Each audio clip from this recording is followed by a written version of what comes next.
Welcome to Sprouting Sanctuary. I'm Nadia, and welcome to my dining room here in a little suburb outside of Sacramento, California, Zone 9B.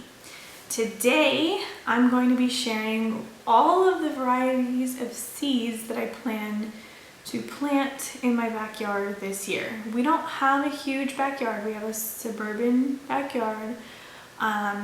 It's evenly split between front and backyard, and our front yard is all just for parking and trees and things like that. So we only use the backyard. We don't have a ton of room, but we interplant and we make use of the space that we do have. So that's what we're going to be talking about today. So first things first, why am I advocating planting from seed? The short and sweet answer is it's cheaper. When you have a habit like mine, it's not cheaper, but it is, because if you purchase plant starts, they're in this area anywhere from maybe $4 to $6 for like a 6-pack of small plants, whereas in a seed packet you get at least, like this one has a minimum of 25 seeds in it, and this probably cost me $5. So it's more bang for your buck, and you get to grow varieties that your local nursery might not carry, the big box store won't carry, and things that you may never get to try unless you grow it yourself. So that is why I choose to grow from seed. But it does take a little bit more planning than just going down to your local nursery or your big box store and picking up some starts, because you have to start the seeds yourself. So the way that I actually start that is, now you're gonna laugh with me because it's kind of janky, but it's okay. It is literally a piece of paper and I sketch out the garden. So you're probably not gonna be able to see this, but this is the main garden. And then we've got a diagram of, there's a pumpkin patch behind the main garden, and then this is our side yard that we've converted into another garden. And then we've got what we planted to do in the greenhouse, and we've got a little circle under the tree that I'm going to plant some flowers in. And under my bedroom window, I plan to put some zinnias this year, so literally just sketching it out. But what I do is I actually have made on the computer a small diagram of my permanent beds in my main garden. And then I have to go through all my seeds and choose what I want. So I use these photo protectors as my seed holders normally. I've had this for a couple of years. We bought them at the time from the Container Store in Sacramento. I don't know if you'll be able to find them there now. Again, this is several years ago. But we did have some success finding them on Amazon. I know the dreaded Amazon, but they were the little tab is facing the opposite direction. So these both open, but the tab faces the opposite direction, and some people, cough, my husband, find that to be really frustrating. So if you're going to need to restock on these boxes because your seed purchasing addiction gets as bad as mine, you may want to try to get them from the same supplier if you care about whether or not the tab goes the same direction. I don't. It's not a big deal to me, but I do have people in my life for whom that is a giant deal. So if it is for you, try to buy them all at once. I've never actually counted how many seeds I have, but I have a lot, and we're running out of room in our 4 boxes, and I believe each box holds 25 boxes. We put one variety in every box, and it got to be so bad that, like, for instance, I have combined all the winter squash into one. But on the opposite end of the spectrum, I think I have 3 boxes for things with big seeds like Swiss chard or something. Oh, peas. I have like 2 boxes of peas because the seeds are so big. Anyway, so what we do is we sit down together and we decide what we want to grow that year. We know we don't have a ton of room. We know that we heavily interplant, and we know that it's going to be growing things in zone 9B, which all that really tells you is that it gets down to possibly 20 degrees. It doesn't tell you the high.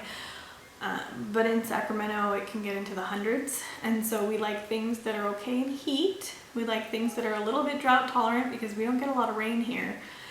And when that's not possible, then we know that we're just gonna have kind of a high water bill because we are on city water here. So we sit down and go through our seeds and figure out what we want to grow. And then once we've narrowed that down, then we separate them into things that need to be direct sown, which means they can be put directly into the ground, which saves a little bit of work on your part. It also means that they tend to have, you'll need to wait until the temperatures are right outside to put them in the ground. Some of these they don't like being moved. Their root system doesn't do well being moved. And other ones just get kind of stunted if you put them as transplants versus just direct sowing them and never moving them. So direct sow means that you don't have to seed start it.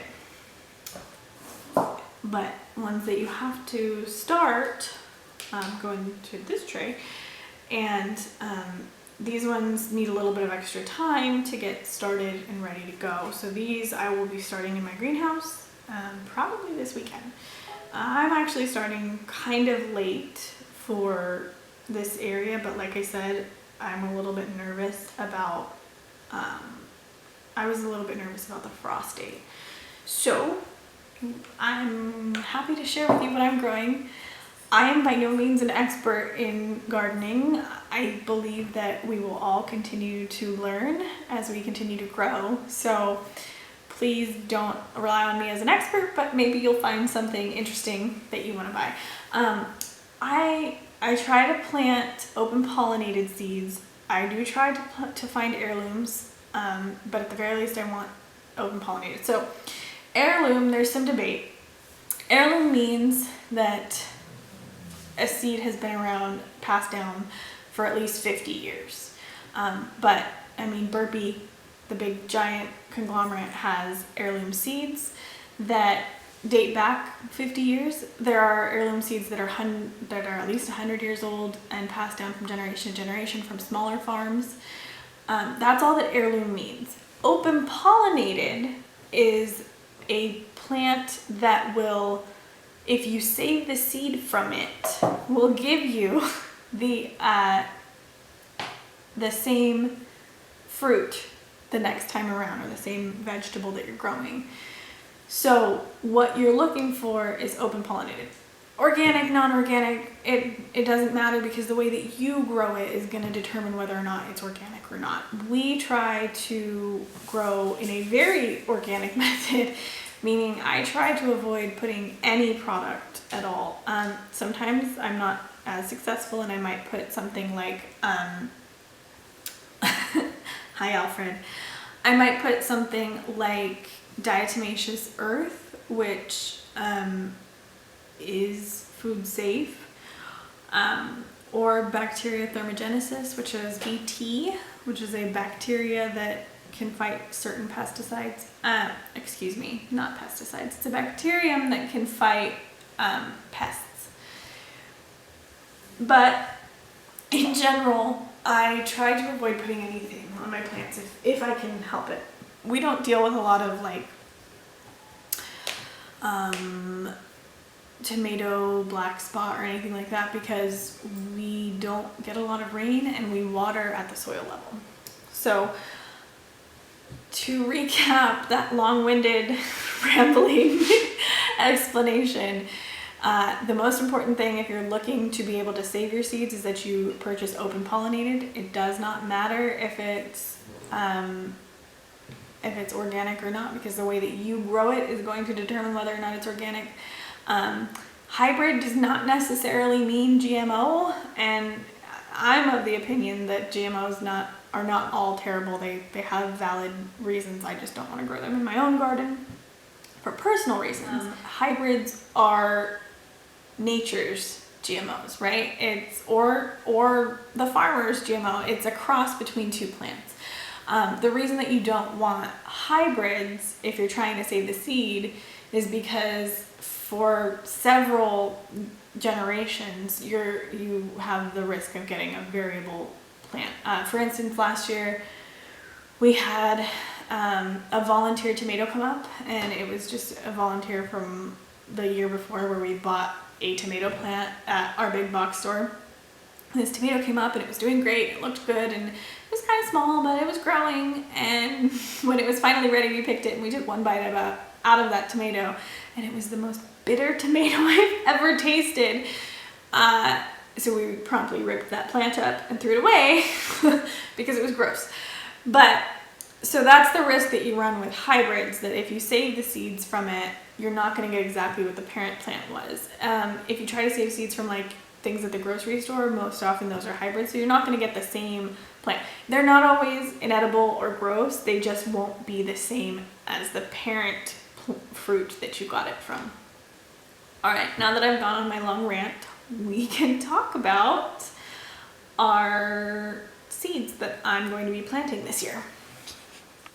We will start by looking at the seeds that need to be started. And for me, the main one that needs to be started inside is tomatoes. We plan on planting, I think, 24 tomato plants this year. I think that means 12 varieties.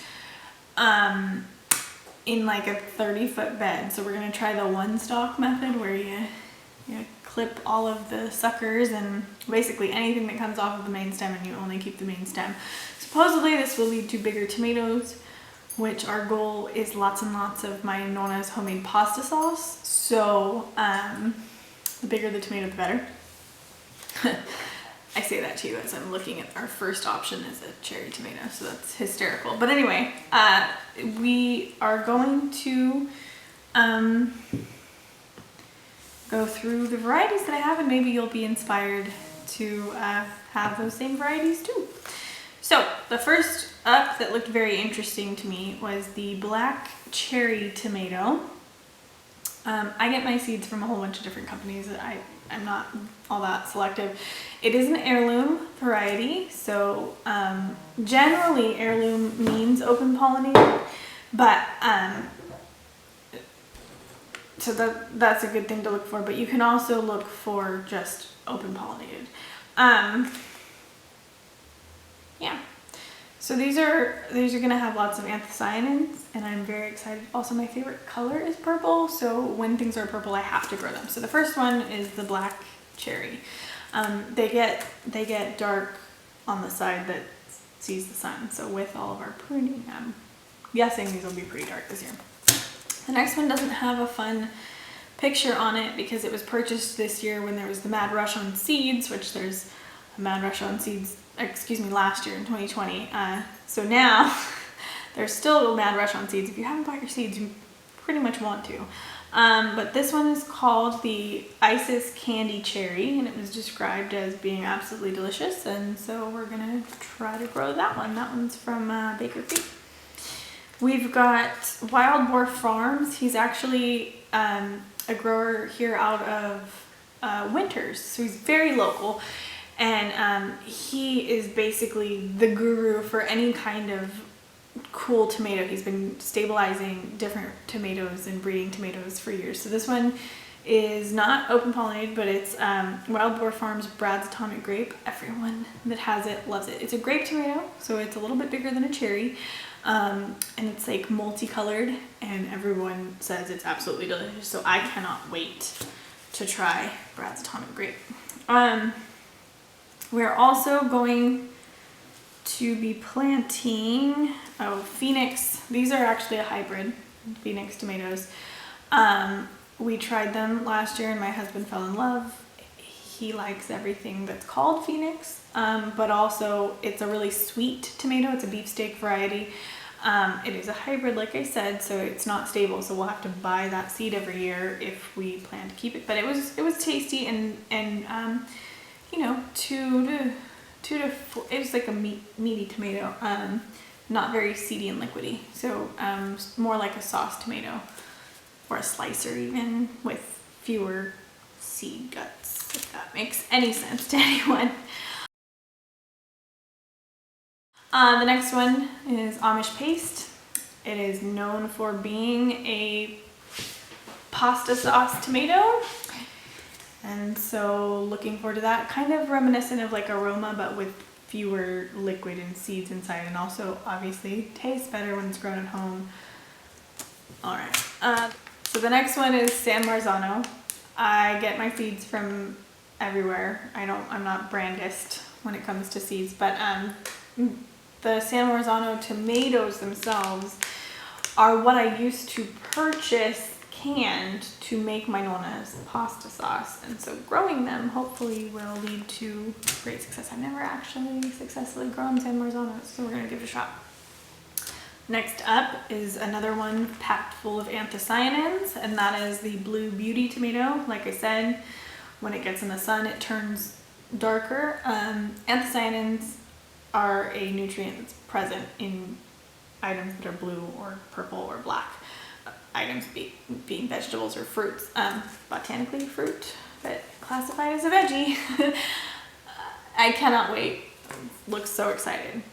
So this next one is a result of multiple YouTubers that I follow recommending it, but it's a Baker Creek variety. I'm sure you can buy it other places, but that's where I got it.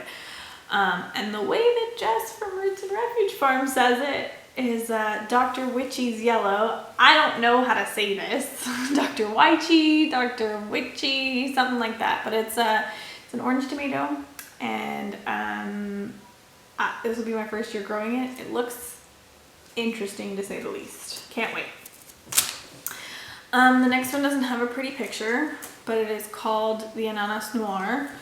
I believe it is another one that has purple in it. Very excited to try it. We, of course, looked up all the pictures, and I will put an image of what these ones that don't have a picture on it look like in the video in editing. The next one that we're deciding to go for is the Abe Lincoln tomato. It is a 1923 heirloom and can be used as a slicer, which means like put it on a tomato sandwich, or a canner, which means put it in jars and pressure can it. It looks good. I'm willing to try anything, trying to find my favorite. The next one, variety of tomato, is the Costoluto Genovese. It's really, it looks like a pumpkin. The drawing doesn't do it justice. It's really like segmented, and it looks really cool, so I can't wait to try this one. My husband was very interested in trying these orange ones, so we also have the orange peach to go along with the other orange one, the Dr. Witchy. Looked cool, medium sized, like fits in the palm of my hand. Apparently lightly fuzzy skin. So, but it's supposed to be really sweet, and my husband doesn't really like tomatoes unless they're sweet, so we're gonna give this one a try. Well-known heirloom tomato, the Black Crim, also has those anthocyanins. Gonna try those. And then the Solar Flare tomato, which has just gorgeous striping on it. I can't wait. That's just so pretty. So, those are the tomato varieties. We will be starting those indoors. Next, I'm just gonna kind of go through the random things that I'm gonna be starting indoors. Ground cherries. These are Aunt Molly's ground cherries. They are like a cherry tomatillo, but they taste different than a tomatillo. They're sweeter. They're like a cross between a sweet fruit, like, you know, like a sweet tart fruit, like pineapple, and a tomato. but they're sweet, and people who don't like tomatoes might actually like ground cherries.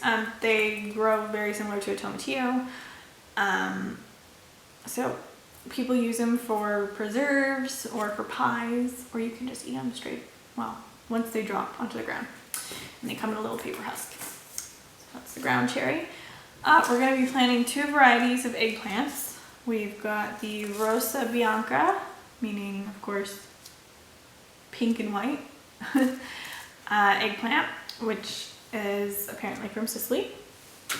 And then the real black eggplant. Again, like I said, I like to plant things that I'm not going to find in the grocery store or at the farmer's market necessarily. So I'm going to try these 2 varieties this year. Interestingly, we had a couple of our flower seeds say that they needed to be started inside. It's not usually the case, and the funny part is it's not even all of this same variety that need to be started inside. But the orchid cream nasturtium says on the packet that you should start it inside, so we're going to try to start some of these inside. And then the same with this particular packet of Zlotyland chamomile, but the other packet of Zlotyland chamomile from a different seed company does not suggest starting it inside. So we're going to start some inside and we're going to start some outside and see which one does better. Basil. I have so much pesto in my freezer right now because last year was a great basil year, and I'm hoping this year is a great basil year too. So the first variety that we're going to be growing is lemon basil. It's basil with a hint of lemony flavor. And then we have purple opal basil, which is an heirloom variety that's purple. And like I said, purple is my favorite color, so therefore we will be growing purple basil. There's also the heirloom salad leaf basil. These apparently get to be like this big of leaves, which sounds awesome for wrapping things and making like a wrap with bunches of basil-y goodness around it. Thai basil or holy basil has like 16 different names. This is a medicinal herb, and it is also just good old basil. People make tea out of it. I'm sure there's other uses. I am not the expert on the medicinal uses of herbs. I'm kind of parroting what I've heard. Then of course we have the classic Genovese basil and sweet basil. So those are the basils. Now, up next we have peppers. You want to start your peppers indoors because the soil temperature has to be somewhere around 80 degrees in order for them to germinate, and they take a while to germinate.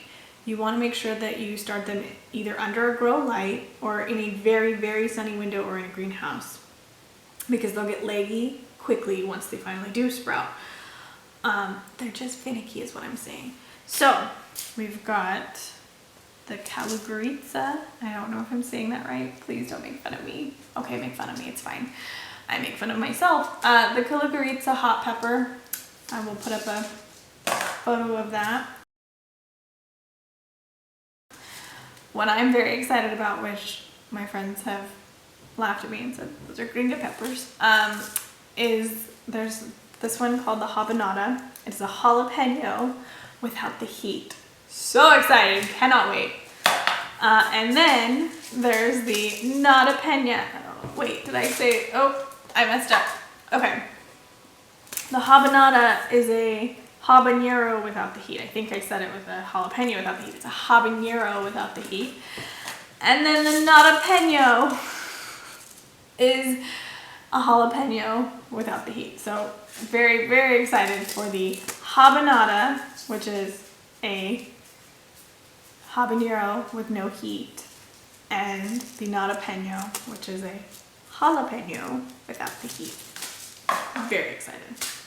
We're also going to be growing sweet banana peppers, the Lesia pepper, which is supposed to be the sweetest of all the peppers with the thickest flesh that at least Baker Creek has ever seen. Very excited to grow that one. snacking bell peppers. Yes, we need them. We love them. They're delicious. Shishito peppers. Cannot wait. Really hoping that this non-heat pepper will grow well here. I'm hoping it'll be a very prolific pepper for us. The Etreata pepper, I don't know how to say it for real, so please bear with my pronunciations, but it said it was a Polish commercial variety and it was orange, so I figured why not grow a bell pepper that's bright orange and is Polish? Why not?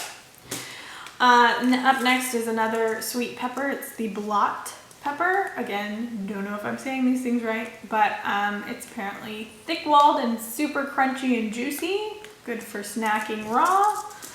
We do love to snack raw. Okay, now we're getting into things that are a little bit spicier.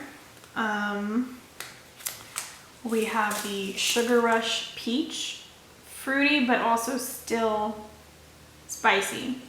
Kind of maybe like a jalapeno, not that spicy, but you know. Hot pepperoncini, which I'm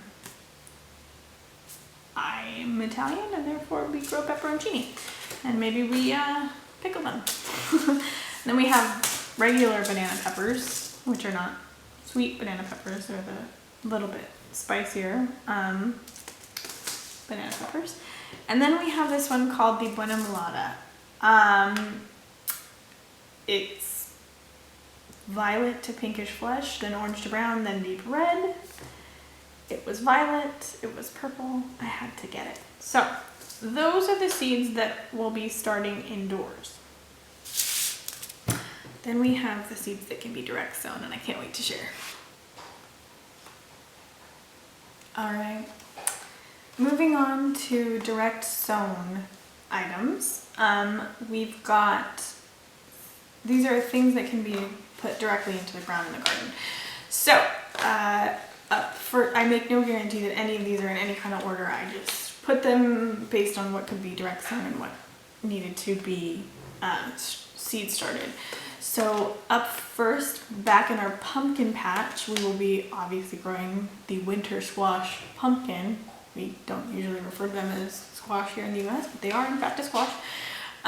What makes them a winter squash is not that they can be grown in the winter, but that their rind gets hard and it doesn't usually need refrigeration over the winter months as long as it's properly cured. A summer squash will need to be refrigerated and won't last as long as a winter squash will, but they both need to be grown in the summer unless you live somewhere that has summer temperatures in the winter, or a non-existent winter, I guess. So up first for what we will be growing this year are Cinderella's Carriage pumpkins. They are antique French pumpkins. They're good for baking, so making delicious pumpkin breads and things like that. And they look like they're from Cinderella's coach, so that's exciting. And then the next one, I make no guarantees for how on earth to say this name. I will put it up, put the name in the video for you because I'm going to butcher it, I guarantee. I cannot speak French and I do not have a tongue for French. I can speak Italian, I can speak Spanish, I can't do French. So we're gonna try. It's probably gonna be wrong. I'm going to attempt to say Rouge Vif d'Etam. I don't know, but these are very thick-fleshed, good for baking, good for soups, good for casseroles. Hi, Shelby. And they'll keep for months. Looking forward to those two varieties in my garden this year. Up next, also back in the quote-unquote pumpkin patch, we're going to be growing corn. And so the variety that we've settled on for this year, you only want to do one variety of corn at a time because they very readily cross-pollinate. Because they are wind-pollinated, if you plant them anywhere close to each other, they're gonna cross-pollinate. So if you intend on saving the seeds for the next year, you're going to need to plant just one variety. So this year's variety for us is the traditional, very old heirloom golden bantam corn. Been around forever, tried and true. We're gonna try it here. We've actually never tried it here. So looking forward to that. Up next, beans. And yes, they are going to also go in the pumpkin patch. I should probably just call it a Three Sisters garden, huh? And so these are going to go back there in between the corn stalks. And those are dragon tongue bush beans. How could I possibly not grow them? They have purple streaks. The purple streaks do go away when you cook them, but I am so excited. And we have actually 3 packets of those because I have found that bush beans, while they produce all at once and you get a ton all at once, the ton that comes off of one plant is not very much at all. It's like enough for like half a serving probably. So we'll be planting a lot. We're going to try to succession plant those though, so I'm not inundated all at once, and so we can have them for fresh eating all year. Up next is my favorite flower in the entire world, the sunflower. So the first variety is called Evening Sun sunflower. It's kind of an orangey red. Looking forward to that. It is an open-pollinated variety. Actually, every variety from this seed company, Redwood Seeds, not sponsored, just something that I found about them and I'm very excited about, is all of their seeds are open-pollinated. So great stuff. The next type of sunflower that we will be growing is for the seeds, and if we don't get any, that's okay. It'll keep the birds out of the rest of my garden, and that is the Mongolian giant sunflower with those great big seeds and heads. The seed heads themselves are supposed to be 16 to 18 inches across, and the stalks are supposed to be 14 feet high. This is a sunflower if I've ever seen one, so I'm very much looking forward to seeing if we can get those to grow well. And then finally, it's kind of like a classic sunflower, good for the bees. This one's called Titan sunflower. They can be 24 inches across on the head, but I am so excited for this. You can start these indoors and transplant them. I don't typically. I just kind of shove them in the soil where we live and it's fine. You do want to note with sunflowers that they excrete a compound from their roots that will kill things that are really close to them, other plants, so they don't have to compete. I'm not saying like a foot around each one, but a few inches around each one, you'll notice that things just don't grow because they excrete their own little weed killer, I guess we could call it. Up next, we've got some summer squash. So first is a type of zucchini that is like softball sized and round. So heck yes, I had to grow it. It's called, again, it's French, so rondinise, I hope. Well, so looking forward to giving these a try. And then a yellow scallop squash, so it's like a custard squash. We are very excited to do these this year. We had a yellow squash last year. It was just absolutely delicious. So of course we're growing a yellow squash this year. All right, up next, we had the Zloty land chamomile that said to start indoors. But these 2 types of chamomile say that they're fine to start outside, straight in the ground. So the first one is bode gold chamomile. I'm probably saying that wrong, but looking forward to that. I do drink chamomile tea, and so I am looking forward to growing as much chamomile so that I can harvest the flowers and use it in tea. And then the other chamomile is just German chamomile, and also so outside. Looking forward to those. Up next, we have melons. We're going to be trellising all of our melons this year. So the heavier ones will have to provide some support, but they'll all be trellised. The first one is another French name. What is with me in picking French names, huh? This one, I think, is Noir de Carme. Maybe give guarantees that that is actually the name.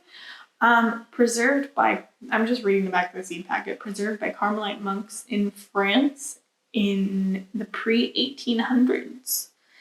Very cool. Looking forward to this one. the golden honeymoon. Doesn't have a picture. I'll get you a picture.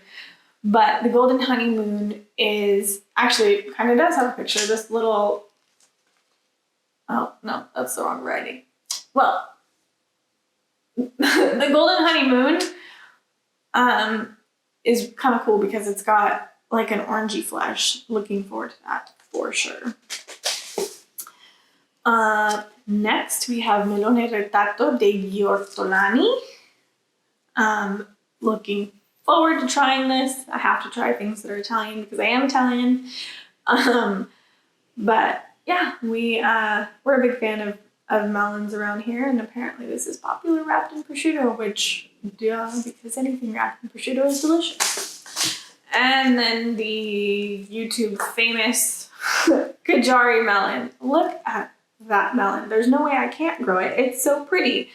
These will be trellised. They are apparently really good, like drought tolerant melons, which seems interesting because melons are kind of watery.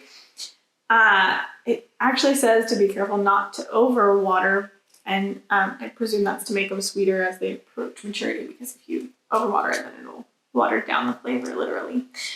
I cannot wait. I'm so excited. I'm so glad I got my hands on these. So excited. All right. Then, next on the list of direct sown things that I will be planting in my garden this year, we're going to have one plant each of these butternut squash. These we're not planning on trellising. These, well, at least the next two. We'll see how that goes. They might take over. This is butternut rugosa violina gioia squash, an Italian butternut type. So of course I had to grow it. Apparently it's so sweet that it would be good as a replacement for pumpkins in pumpkin pie, which is exciting. And then we have one that looks like it's in Polish, which I'm also Polish, but I don't have a tongue for Polish. So we're gonna try, but it might be butchered. Makarona Warszawska squash. It is a spaghetti squash sort. So looking forward to that.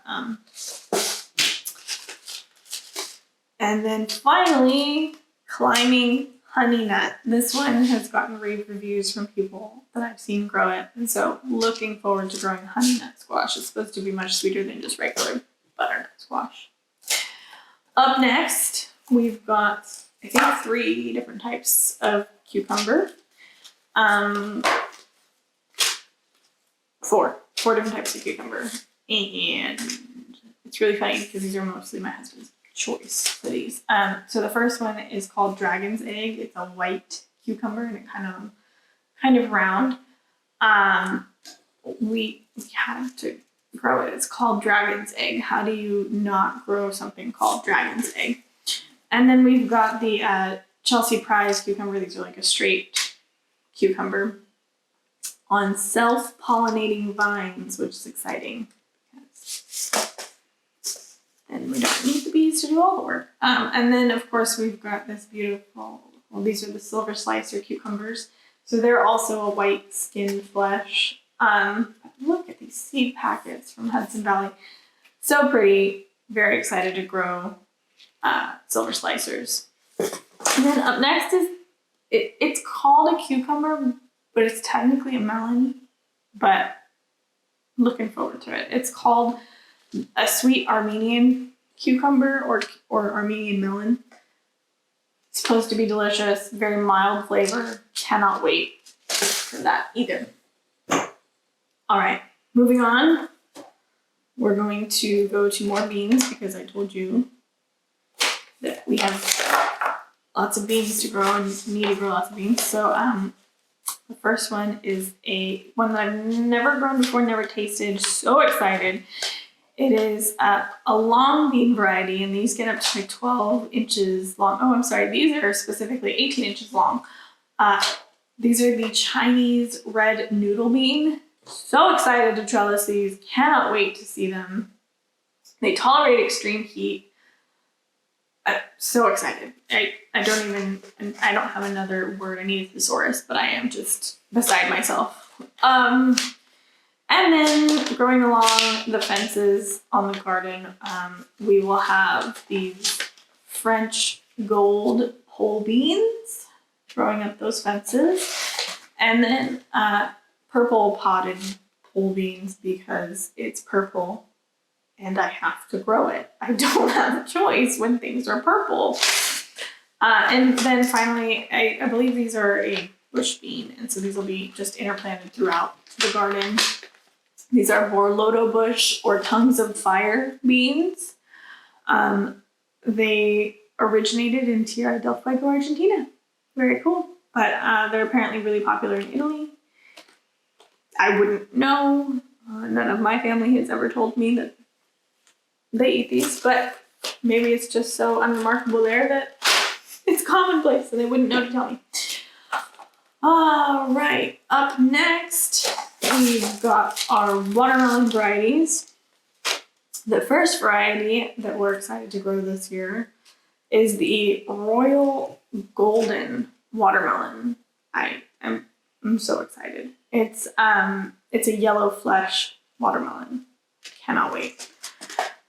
Next, we have the strawberry watermelon, which Baker Creek says tastes sugary sweet and sort of like a strawberry. So my husband heard that, and therefore we are growing these strawberry watermelons. And then the last variety is the Moon and Stars yellow flesh watermelon. Moon and Stars is a typical heirloom variety. Cannot wait for that. Actually, so the Royal Golden is pictured here on the front. So it's a yellow skin. It looks like a pumpkin, but then the insides look like an old watermelon. So exciting. Can't wait. Beside myself. Up next, we've got watermelons. The first variety is just kind of like a trick, like a magic trick. So I'm very excited. It's called the Royal Golden, and it's actually pictured on the front of all of their like random seed packets. It's this orange fleshed watermelon. So the outside of it, from the pictures that I've seen, looks like a pumpkin, but then you cut into it, it's a watermelon. So it's like a magic trick. So of course I had to grow it. Then we have strawberry watermelons. Baker Creek says that they are gorgeous strawberry pink flesh and it's sugar sweet, so we had to grow those. And then we've got the Moon and Stars yellow flesh. We've never grown a yellow flesh watermelon, so this will be our first time doing so, and so we figured to at least go with the Moon and Stars variety, which is a very classic heirloom variety of watermelon, but this time with a yellow flesh. So looking forward to those. Oh look, another summer squash, and it is a zucchini type, and it is Romanesco zucchini. So they're the ones, they're very like, they've got these ridges on the sides. I saw them grow very well in my cousin's garden in Italy this year, so looking forward to trying these out in our garden. And then we've also got just two other types of zucchini. We've got gray zucchini, which was fun because it wasn't just the normal zucchini that you got out of the store and it's so cheap and you're mad because you spent all that time and effort growing zucchini and then there it is at the store for like 50 cents. And then green bush zucchini because we love zucchini and we need to get lots of it in. Now, this was a request from my dad. I've never actually eaten okra before, so I don't know if I like it. My mother-in-law, who is a very southern woman, very proper and wonderful woman, hates the stuff. So, I've never been given the opportunity to try it, so we're gonna try to grow it because my dad says that he loves it. So we're going to be growing Clemson spineless okra. See how it goes. Who knows? Hopefully it'll go well here. It is kind of hot here, so maybe they'll like it. I don't know. I feel like that's close to like what it's like where it grows natively in the South. And then I've got some herbs that I will be putting either interplanted throughout the gardens, or I've got designated like herb little potting like things in front of the garden. So one is sage, and of course, I mean, if I'm going to choose sage, I'm going to choose Italian sage because it's Italian. And then we've got some rosemary, which here in Sacramento is a perennial. You do not have to replant it every year, but it should be planted when it's still kind of cold outside. So it needs some cold stratification. So I will actually be planting these very soon so that I can actually get rosemary growing, because I throw it in almost everything savory that I've ever cooked ever, much to my husband's dismay. If I get it small enough though, he likes the flavor. It's just, he doesn't like to feel like he's eating a tree. And then spearmint, because it's delicious. Dill, we're going to be growing so many cucumbers, I'm going to have to make some pickles, so we need some dill for that. I also put it in salads. Delicious, let me tell you. Sprinkle a little bit of olive oil and vinegar, some onions, some tomatoes, lettuce, and your dill. You're good to go. Maybe a little cheese. Oh, now I'm getting hungry. And then some oregano and some slow bolt cilantro, because it's too hot here. It bolts. When it gets to those 100-degree days, it's done for. And some chives, garlic chives specifically, because they sounded delicious. I believe everything left in my Direxo thing. Oh, no, we also got spaghetti squash. Everything else in my Direxo thing is a flower. And I used to be completely anti-flower. I like my annuals that I plant to pay their rent, right? I don't like freeloaders. That said, I have come to love being able to attract bees and butterflies to my garden. And so what I try to do is, at the very least, have the flowers that work as a pollinator attractor also work for me in some way or another. That said, I also just really like poppies, so those just get to work. They get to be freeloaders because they're so pretty. So the first one that we're going to be trying is the Hungarian breadseed poppy. That is how you get poppy seeds. They are legal to sell in the US.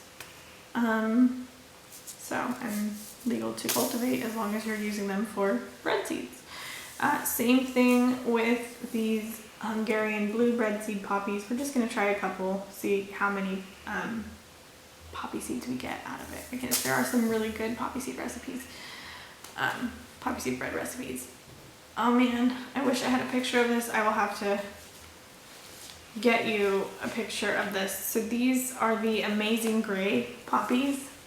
They look like paper mache. They are the prettiest thing I've ever seen. I will upload a picture into this video because you have to see them. They're so pretty. I cannot wait. I'm so excited. Poppies need cold stratification, so before you plant them, throw them in the freezer for a week or so. And then the Lauren's dark grape poppies, because they're purple. Strawberry field poppies, these were my husband's choice. They're very pretty, I love them. Mother of Pearl mix is just a bunch of reds and pinks and whites. Cannot wait to try those.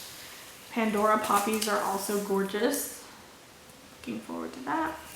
I've got this little area under the tree that's just a great place for just wildflowers, and so I just picked up a wildflower mixture, which should be exciting. And then interplanted between everything, I'm gonna have zinnias, which are pretty in a good flower to be cut. So we've got just a cut and come again mix we've got a mix called Bling Bling zinnias. How can you pass up a mix called Bling Bling? The Queen Lime Orange zinnias, because they're gorgeous. A Happy Birthday mix of zinnias. And then some zinnia seeds that I saved from last year. And then, because I've never grown them before, why not cosmos? And finally, I've got some lavender plants out there, but I figured we could plant some from seed. Give that a shot. Okay, I don't know how many that was, but those are the plants that we're planning to have in our garden for the spring and summer here in Zone 9B. I hope you have enjoyed this video. I hope it wasn't too tedious and boring. To me, I love this stuff. I can't wait. Thank you for joining me and going through the seed varieties that I will be growing here in my garden in Zone 9B. And I hope you continue to learn and grow with me as I learn and grow in the garden. Thanks for joining me. Bye.